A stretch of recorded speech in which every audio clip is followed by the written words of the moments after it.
ಶಾಸಕ ಮುನಿರತ್ನ ವಿರುದ್ಧ ಜಾತಿ ನಿಂದನೆ ಬೆದರಿಕೆ ಆರೋಪ ಕೇಳಿಬರ್ತಾ ಇದೆ. ಶಾಸಕ ಮುನಿರತ್ನ ವಿರುದ್ಧ ಪೊಲೀಸ್ ಠಾಣೆಗೆ ದೂರು ಸಲ್ಲಿಕೆ.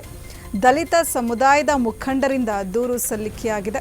ಟಿ.ನರಸೀಪುರ ಠಾಣೆಗೆ ದಲಿತ ಮುಖಂಡರು ದೂರು ಸಲ್ಲಿಸಿದ್ದಾರೆ. ದಲಿತ ಸಮುದಾಯದ ಬಗ್ಗೆ ಮುನಿರತ್ನ ಕೀಳಾಗಿ ಮಾತನಾಡಿದ್ದಾರೆ. ಶಾಸಕ ಮುನಿರತ್ನ ವಿರುದ್ಧ ಕಾನೂನು ಕ್ರಮ ಜರುಗಿಸಬೇಕು. ಪತ್ರ ಮುಖೇನ ದಲಿತ ಸಮುದಾಯದ ಮುಖಂಡರು ಮನವಿಯನ್ನ ಮಾಡಿಕೊಂಡಿದ್ದಾರೆ. ಶಾಸಕ ಮುನಿರತ್ನ ವಿರುದ್ಧ ಬೆದರಿಕೆ, ಜಾತಿ ನಿಂದನೆ ಆರೋಪ ಕೇಳಿಬರ್ತಾ ಇದೆ. ಶಾಸಕ ಮುನಿರತ್ನ ವಿರುದ್ಧ ಪೊಲೀಸ್ ಠಾಣೆಗೆ ದೂರು ಸಲ್ಲಿಕೆಯಾಗಿದೆ. ದಲಿತ ಸಮುದಾಯದ ಮುಖಂಡರಿಂದ ಕಂಪ್ಲೇಂಟ್ ಕೊಡಲಾಗಿದೆ. ಟಿ.ನರಸೀಪುರ ಠಾಣೆಗೆ ದಲಿತ ಮುಖಂಡರು ದೂರು ಸಲ್ಲಿಸಿದ್ದಾರೆ. ದಲಿತ ಸಮುದಾಯದ ಬಗ್ಗೆ ಮುನಿರತ್ನ ಅವರು ಕೀಳಾಗಿ ಮಾತನಾಡಿದ್ದಾರೆ.